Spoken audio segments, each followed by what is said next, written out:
everyone, and welcome to the seventh episode of Weekly Rewind with Beyond the Matches.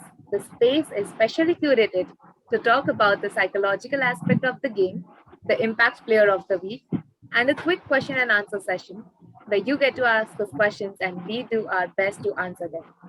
And today, on our episode 7, we have the guest authors of Beyond the Matches, Dinesh Babu, Vaibhav Tripathi, and Prakhar Sachdev.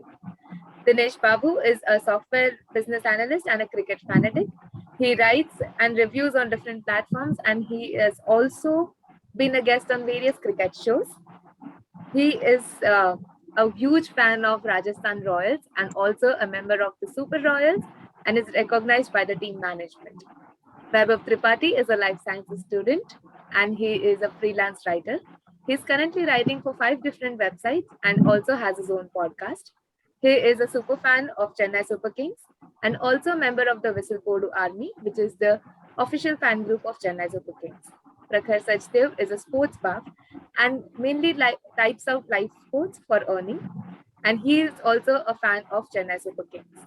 So as we move on to the last week of the league stage, we have some amazing games going on in the past week. Like the game started with Delhi Capitals winning by 17 runs and keeping the hope alive for the playoff spot. And the week ended with Delhi Capital losing against Mumbai Indians by 5 wickets and losing their spot and coming down to the fifth position, and RCB making their way to the playoffs. So, after an exciting week of pressures, pendulum swinging right, left, and center, we have our top four for the playoffs. Leading is Gujarat Titans, followed by Rajasthan Royals, followed by Lucknow Super Giants, and on the fourth position we have Royal Challengers Bangalore. So, as we talk about the top four, let's not forget about the teams who have been fighting tooth and nail and giving their best on the field to be in the contention for the top four positions. And it might seem as fans that it was rather easy for Gujarat Titans and Lucknow Super Giants to just stay in the top four positions right from the beginning of the league.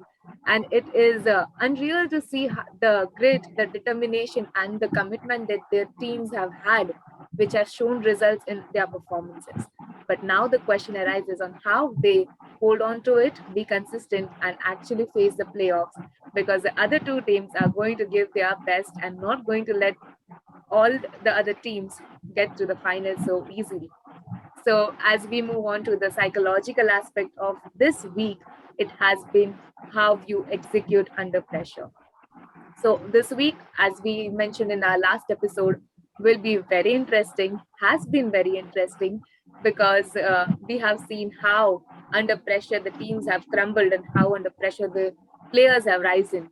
So, it is mainly about how you execute yourself and your skills when you are put into a situation that is challenging, that is hitting above their potentials, and how they are going to just give their best despite what happens outside. So we have seen amazing performances. We have seen some very gritty performances as well. And to discuss more on that, I do not want to take more time on this by discussing the players, because the players who have actually made it a very interesting week will be discussed in the impact player of the week. So let's start with the second section of our episode, which is the impact player of the week. Let's start with Dinesh Babu, who is making a comeback to the episodes. Who has been the impact player for you this week?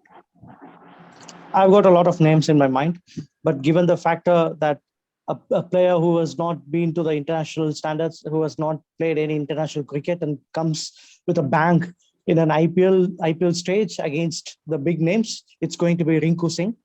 The kind of responsibility that he had taken on his shoulders, and the kind of game that he had executed, and the kind of hopes that he had kept alive for his team till the last, till the second last ball of the innings. That's commendable, I would say, because needing 22 runs of the last over against someone like Marcus Stoinis, who's got a big international experience. It's not easy to execute. Somewhere around 12 or 13 runs would be fine, but just putting yourself up for a challenge where 22 runs is not needed of the last over, and it's all about the luck. It's all about the fortune, I would say. What if Win Lewis had not grabbed that blinder? It would have been the day where Rinku Singh would have won the match for his side. So it's all about the fortune and luck that was not in favor of Rinku Singh. But still, Rinku Singh is my impact player. May not have been the a player in many people's list, but for me, Rinku Singh has taught to fight till the last breath. So that's what he has taught us. Super interesting. So, coming to Prakhar, who has been your impact player this week? Well, my impact player has just walked away with the Player of the Match award and broken a million hearts in Delhi Capitals camp and he has become momentarily a favorite for Royal Challengers Bangalore. I'm sure everyone would have guessed where I'm going. He is Jasprit Bumrah, and he last two matches, if my memory serves me right, he has walked away with Player of the Match award for Mumbai Indians in their last two games, and he had a very tough start to the season, but he has bounced back and almost single-handedly he's taking the wickets for Mumbai Indians. At midway through the Mumbai Indians season, I was feeling that Mumbai is lacking a fast bowler from the other hand, but he has put all those doubts away and single-handedly he has got back into form and he's picking up wickets and he's bowling and all his ammunitions are back. He's bowling Yorkers, he's bowling bouncers, he's bowling good length deliveries. Like he's enjoying his game. And very interestingly, twice tonight he mentioned that he's enjoying the game, and that has to be one of the takeaways for everyone in any walk of our life. That unless and until we enjoy a particular thing, we won't succeed. Bumrah, I guess, at the earlier stages of the season was not enjoying bowling, but somehow he started enjoying his bowling towards the fag end of the season, and that has resulted in getting him wickets. And as we as it is now well understood, when Bumrah bowls well, Mumbai Indians feels well, and more often than not, Mumbai Indians tend to win well. And all of a sudden, all those negativity, if Mumbai Indians actually have a good squad going ahead into next year, all those questions have been put to rest. And we we have a feeling that Mumbai Indians could have a settled squad going into next year's IPL. And if Jofra Archer is fit and fine, the combination of Jasprit Bumrah and Jofra Archer, I mean, that's 8 games. With that is 8 league games. Mumbai Indians are winning without any doubts. So yeah, and how Bumrah bowled in last couple of matches for Mumbai Indians. For that reason, he is my pick for this season and would love to see he would be rested for the upcoming South Africa's T20 series, but would love to see him bowl in England when India travels to England for the Test matches and T20 series. So yeah, Bumrah, and love the way he has been bowling. Indeed. Vaibhav, what about you? Who has been the impact player this week for you? Yeah, so as we are closing in to finish the league stage of the tournament, and throughout the league stages, I've only talked about the bowlers. Mostly, I've only talked about the bowlers. So this time it will be no different, and I'm going to talk about a bowler again. It's a left armer, and he was also sort of making a comeback after a poor season last time around. So his name is Khalil Ahmed, another left armer from Delhi. So the interesting part is not many knew that Khalil actually started his journey with Delhi only under Zahir Khan. So Zahir Khan was actually the captain during that time, and Khalil was there in the squad. And then he went to SRH where he got his all success, and then he made his national debut in 2018. Sorry, yeah. So if this was 2020, then Khalil would have been part of the squad that would have made to the Australia for the T20 World Cup. But unfortunately, that tournament got postponed, and then he lost his form. He lost his zip because of what a fast bowler needs is zip.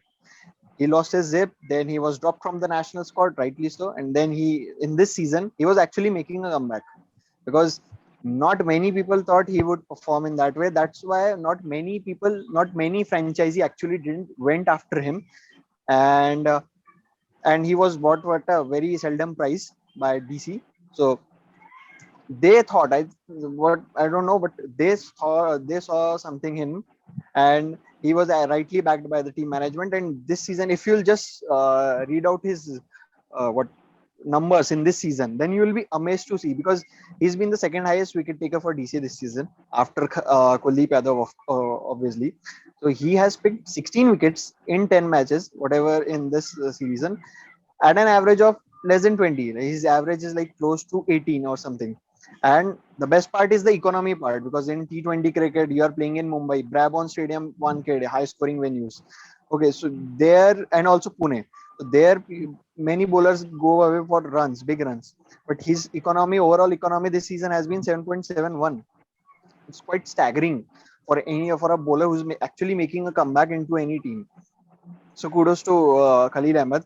The best part is that, see, the added advantage with him, obviously he's a left armer and he's tall, so he'll get that extra bounce that many bowler wishes to.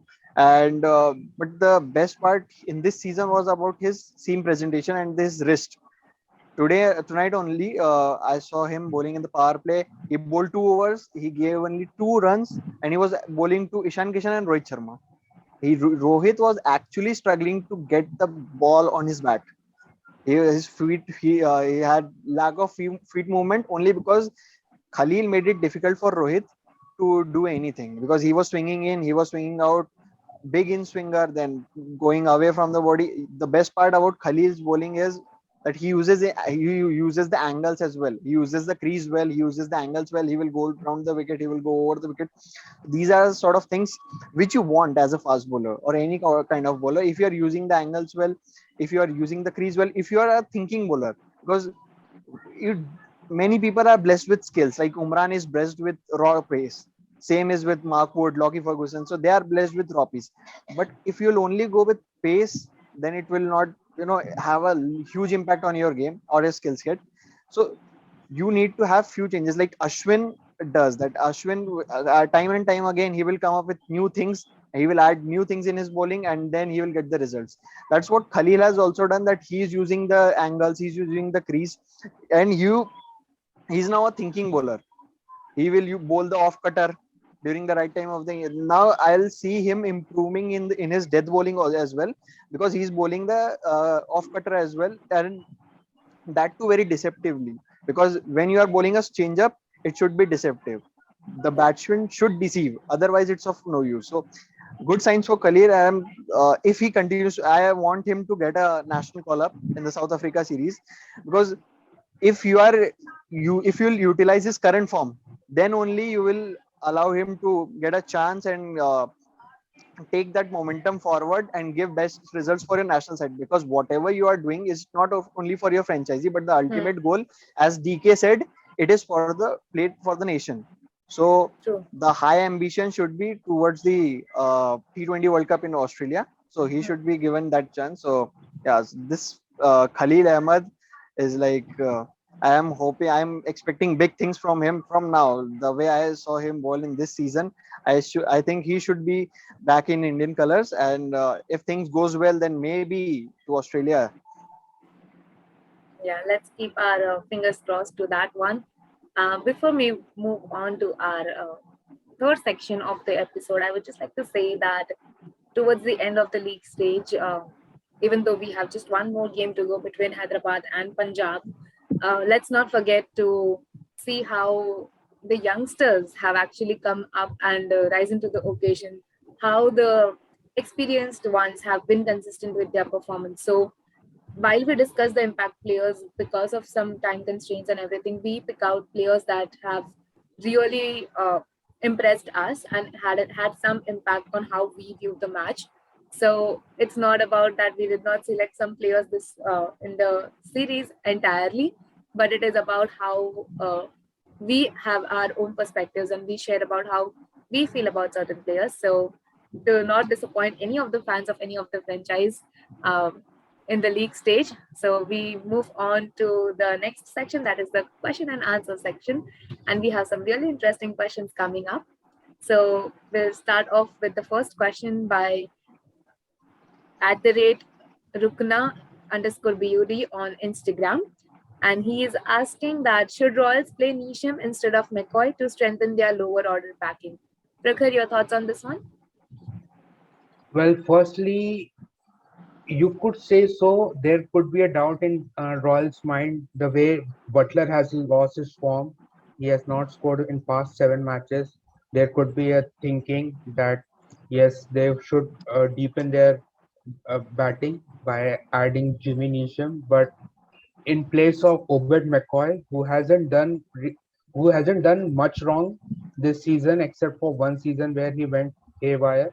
And but he bowled, if my memory serves me right, he bowled one crucial overs for Rajasthan Royals while they were defending the match, and there was pressure on him, and he kind of brings variety for Rajasthan Royals with his left arm pace bowling. So, and I am strictly a believer of not tinkering a winning combination.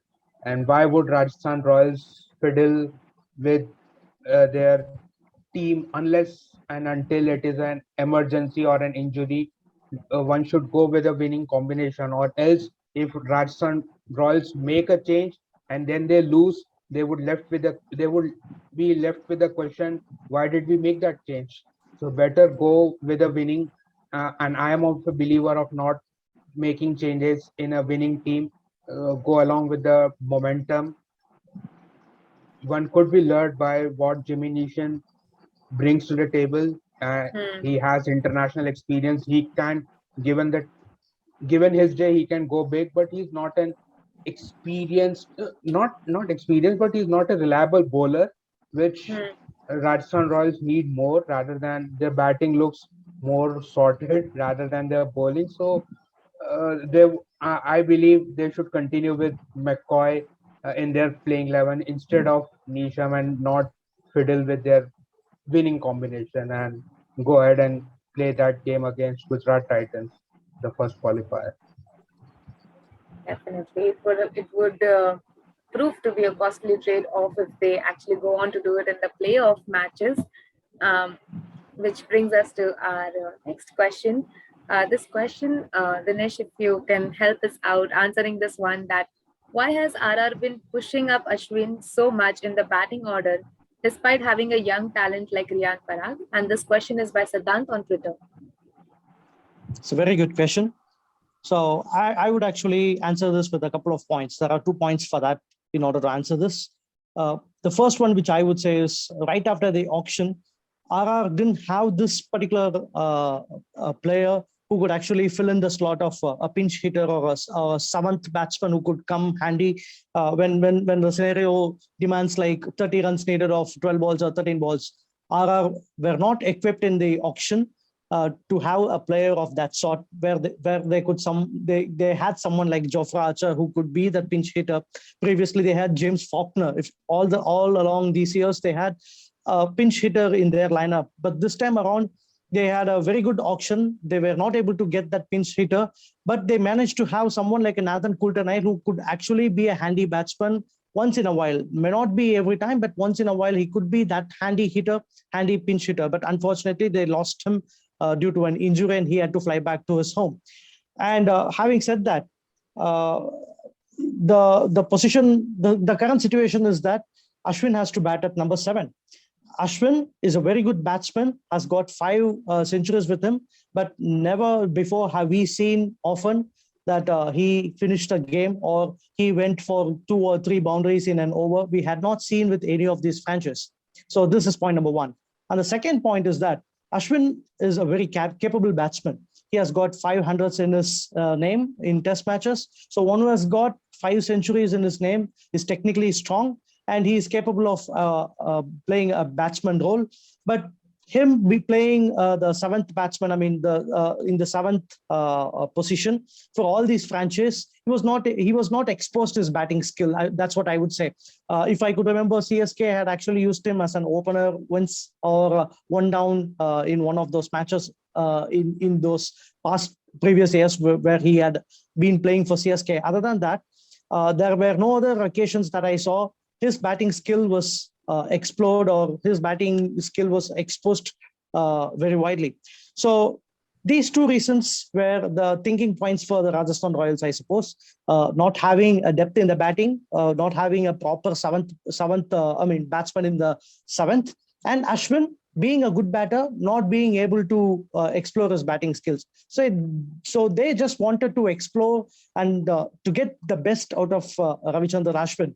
So I heard Ashwin saying yesterday that the management had wanted him to open or to bat at number three, and he didn't expect him to.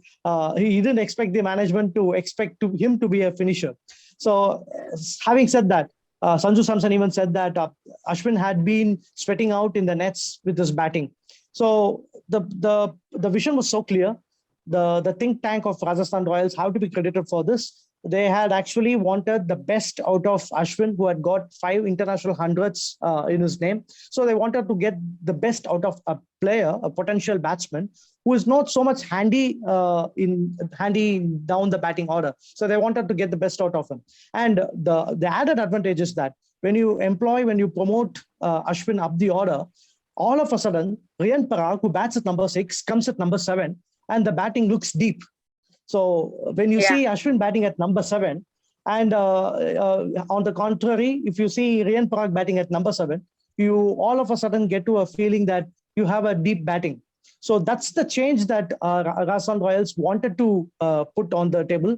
They wanted that batting to get elongated. So they wanted Riyan Parag to bat as slow as he can, so that even Riyan Parag had extended his opinion, his love for finishing the games, just like become next Dhoni. So he himself wants to be a finisher.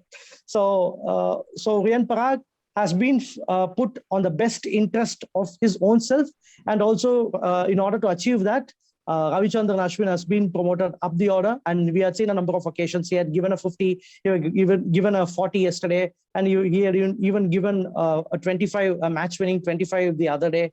So these are crucial knocks, and he is actually paying back the rewards which the management is actually keeping up on him. And why not? Why not to follow on that? Yes, definitely. So, some interesting takes on the choices that Team RR is making. And it takes us to our third question of the day, which is by Arjun on Twitter. He says, is Mitch Marsh the best number three in the world of T20 cricket? If not, then who is really the one? Vaibhav, shed some light on this one for us. So, first of all, thank you very much for this question. And now, if I want to give answer first, I'll be very specific if we are talking about T20I cricket or T20 cricket as a whole. Because if you are talking about T20I cricket, then I have no doubts but to have to say, since watching his performances since Bangladesh tour last year, Mitchell Marsh performance, that particular tour actually changed his life as a T20 cricket, because before that he was in and out. He was designated as a finisher in the team, but then because senior players were rested in that tour, he was given the role to bat at number three, and he did that job perfectly. Although Australia were beaten by the Bangla Tigers last year, it also was a upset, but still his performance stood out for Australia last time, and he was the one of the main reasons why Australia won the T20I World Cup last year. So I think if you will talk about T20I cricket, then I'll say yes, Mitchell Marsh, because then you don't get many options. Babar Azam is one player, but he bats at as an opener, so not an number three.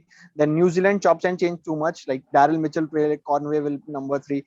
Virat Kohli is like struggling with his form, and even in T20 cricket, although still say he's the second best after Mitch Marsh, then you are left with not many options. West Indies, South Africa, then Razi. Sometimes Razi bats, sometimes Aiden Markram, sometimes Temba Bavuma bats. Hmm.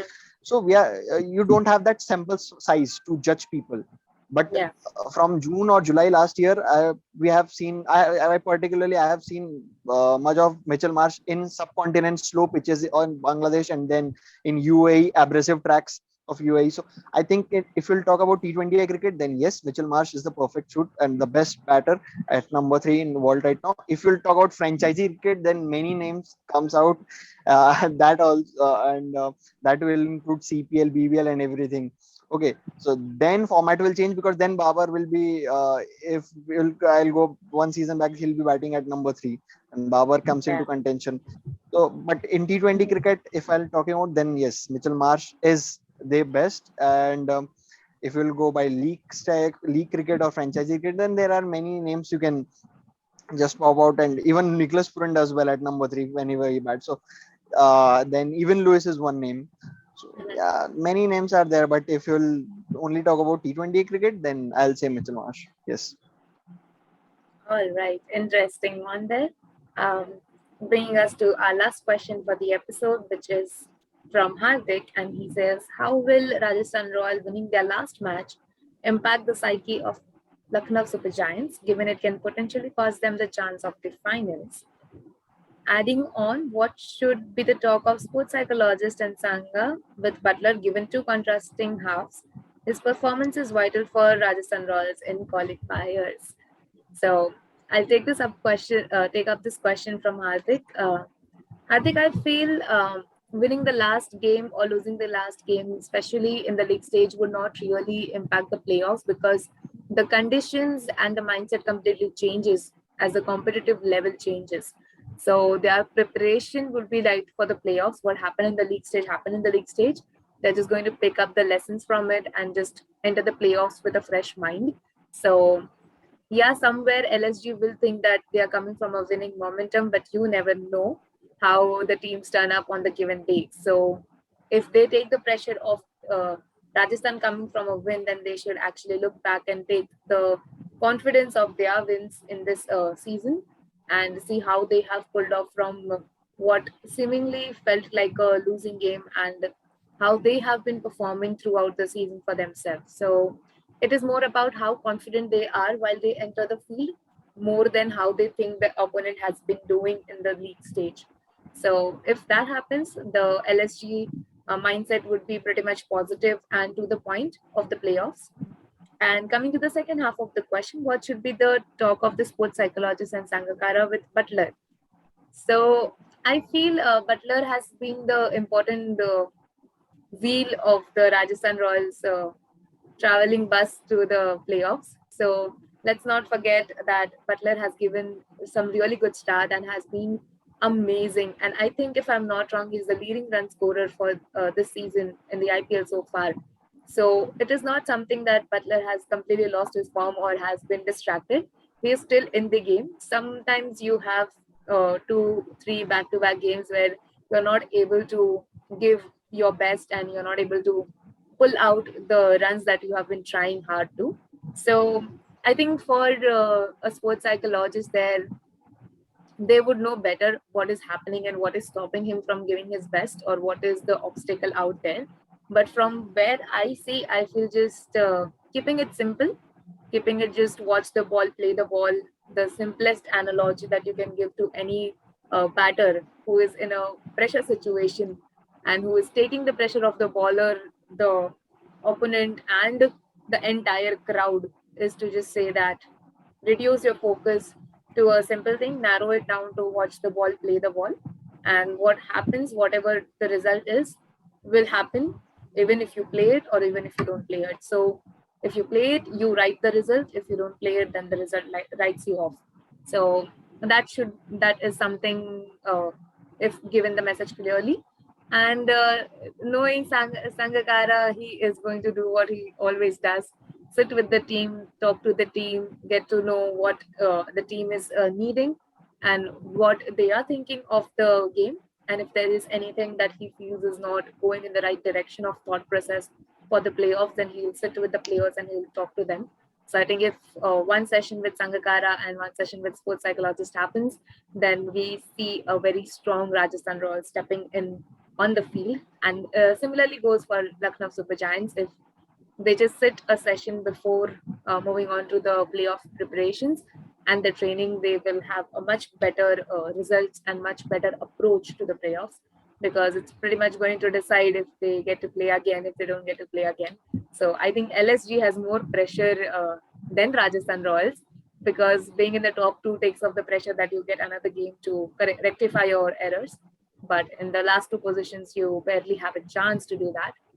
So LSG has more work to do than Rajasthan Royals on this grounds, on the ground of preparation. So I hope that answers your question. I have tried my best to give some insight into what can be possibly done for these two teams. And yeah, Weber, if you want to add something. Yeah, although I'm not a sports psychologist, and I would not be able to answer the way you have given, like what must be the psyche of the batter. Like we are talking about Josh Butler, how his first phase was and how he has been struggling in Mm, the second phase. From my observations, whatever little I have observed, obviously from his batting in the last 6 or 7 games, mhm, has accumulated only 130 or 140 odd runs. So what he's 38. looking, yeah, to be specific, 138. So if you will see what he is doing, like in the last dismissal only, like the last game against Simarjit dismissed him, he walked across towards the off stump and he was actually trying to force the shot towards the leg stump. That has mm, been the problem. What Butler in the first half was doing, he was looking to thumb the bowlers down the ground, and he does the same thing in England. What he does, because England pitches are so flat that you can hit through the line. So he is not mm, hitting through the line, he's playing across the line. He is trying to hit on the squares, like square on the offside or square on the leg side. So either he's getting caught while driving the ball, or playing a back foot punch, or he is forcing the shot on the leg side and getting caught on the mid wicket or short mid wicket, mid on. So mm, this has been the problem. So if he'll stop what you can say, forcing a shot, and rather playing along the line or through the line, then he'll be back to what he was in the first phase. And I'm very sure that Butler will rectify the mistakes because he's a definitely. world class batter. And if you'll ask anyone, then maybe he has a competitor in KL Rahul to be the best T20 batter at the moment. So those two batters, so they are very close to each other, KL Rahul and Josh Butler. So he's a world class batter, and I'm sure he will rectify the mistakes, whatever he had done. He will rectify the things, and he will come as a better player in the playoffs. Because, as they say, when the big matches come, the big players will perform. So I am Yeah. expecting Josh the boss to take the Rajasthan card all the way to the final and then lift the trophy as well. Superb. So that now that we are coming to the last week of the IPL, let's move on to a very quick prediction of the teams that you see in the finals. The two teams that you see in the finals. I'll put in like a rapid fire question. You just get like few seconds to select your teams and just let me know. Let's start with Weber. Two teams you see in the final. See, my last prediction came good. All the four teams have qualified Pretty as I much. predicted. Yes, all four teams as I predicted, all have qualified. So yes, thank you RCB and thank you MI for that. And now coming to now coming to the finalist, I think as I said, Rajasthan from the very first game, top contender again. First for me, and then if And I've been given the second spot, then I would say Lucknow. all right. So Vaibhav says Rajasthan Royals and Lucknow Super Giants. Prakhar, what about you? Top two teams you see in the finals. Well, Gujarat Titans can do no wrong. So Gujarat Titans should win their first qualifier and be there in the final. And I would love to see a Royal Challengers Bangalore. Now they would be so buoyed after getting an outside chance to be Hmm. in the playoffs, and they, like, for them, they have to virtually play two knockout games to be in the final. But yeah, backing from this point onwards, backing RCB to first win their game against Lucknow Super Giants, and then whoever loses the game between RR and Gujarat Titans. And my prediction says Gujarat Titans. So winning their match against Rajasthan Royals and then going to the final. So it will be a RCB versus Gujarat Titans finals, and if that happens, we will have a new IPL champions. Superb. So Prakhar says Gujarat Titans and Royal Challengers Bangalore. Dinesh, what about you? the final I finalist for you? I sort of feel that the finals would be the exact replica of qualifier one. So whichever team that wins the qualifier would be there in the finals, and whichever team loses will go back and play the winner of the eliminator and wins that and comes back stronger. So what I would like to say, or what strikes me in my mind now, is the finals would be the replica of the qualifier one. You get the answer: Gujarat Titans versus Rajasthan Rajasthan Royals. Royals. Your Amazing. So prediction? Dinesh, my prediction would be Rajasthan Royals versus Royal Challengers Bangalore, because both of them are coming from a very different energy compared to what Gujarat Titans and Lucknow Super Giants are coming from. So will be interesting to see if it's a royal battle in the finals, or we have a new team, debutant team, and a old team fighting it off for the trophy. So let's hope. Actually, Yeah, Actually, Dinesh made a very valid point. In 2018, I remember it very correctly that in 2018 qualifier one, CSK and SRH locked horns. Then SRH lost the qualifier one, and then they were back playing the finals against the same yeah. team. So if this also happens, then it won't surprise me because this has been the trend. Like in 2011 or 12, also it happened in the same way. Yeah, so it's getting it nicely. Superb. So And let's see that's which of the prediction comes true. Yeah, Dinesh. Yeah, and that's why they are giving two chances for the teams that are in top two, Yeah, just to give an additional chance of being in top two as a reward. So I think the teams, as I have seen a few videos from Rajasthan Royals last time, they were pretty much keen and so much particular on reaching that top two. They were hmm. not just generalizing on entering the playoffs. They were so much particular to be in top two and enter playoffs. The reason behind Yeah. is that they get a cushion of playing one another match, even though something goes wrong in the first qualifier. So I think that's the liberty that anything would love to capitalize. All right. So that is our prediction. And if you guys are watching the episode, if you have come so far, drop in your prediction in comment section and tell us who will be the finalist according to you. And we will feature the ones who get the correct predictions on our social handles.